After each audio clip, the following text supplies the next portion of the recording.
یہ عربی میں مہارت کے طریقے کا 12واں سلسلہ ہے۔ عبارت چل رہی تھی وَكَانَ عِنْدَهُ بَقَرَةٌ تَأْخُذُ مِنْهَا الْأُسْرَةُ مَا تَحْتَاجُ إِلَيْهِ مِنَ اللَّبَنِ۔ اس میں اخذ یاخذ پر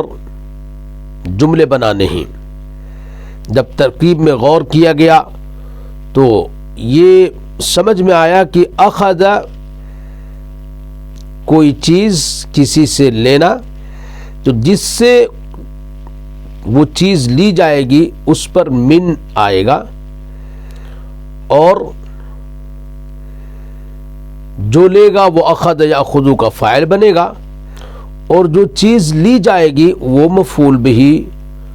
بنے گی۔ تو اس پر چھوٹے چھوٹے جملے میں نے بنانے کی کوشش کی، چونکہ میں یہ سمجھتا ہوں کہ مجھے اخذ یاخذ کا معنی تو آتا ہے، لیکن میں اسے اپنے جملوں میں استعمال نہیں کر سکتا، میں بول نہیں سکتا، میں لکھ نہیں سکتا، اس لیے میں نے جملے بنائے۔ اخذت القلم من صدیقی، هل اخذت التفاح من ابیک، اخذت هذا الكتاب من المكتبة، هل اخذ سالم هذا القاموس من ابیہ، لا وانما اخذه من استاذه الجلیل،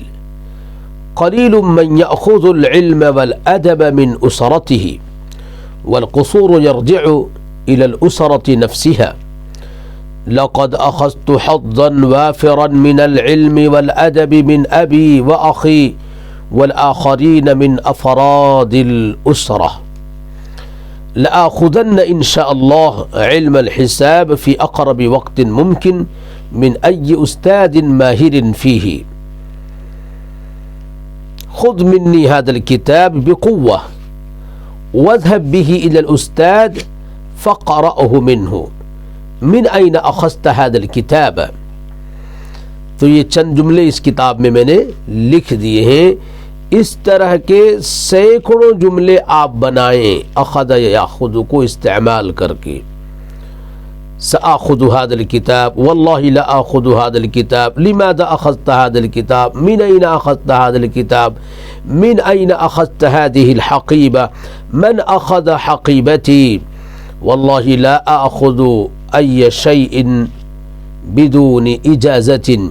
والله لا آخذ هذا الكتاب بدون إذن مالكه،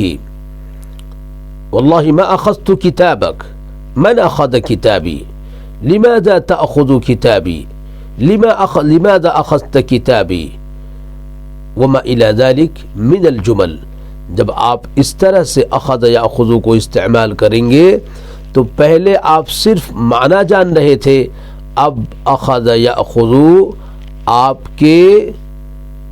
قلم اور آپ کی زبان کا زندہ ایکٹیو متحرک حصہ بن جائے گا، جس کو استعمال کرنے کے لیے آپ کو سوچنا نہیں پڑے گا۔ اس کے بعد اخذ یاخذ کا جو اس عبارت میں مفعول بہ ہے وہ لمبا ہے، اس کا استعمال اگلی ویڈیو میں۔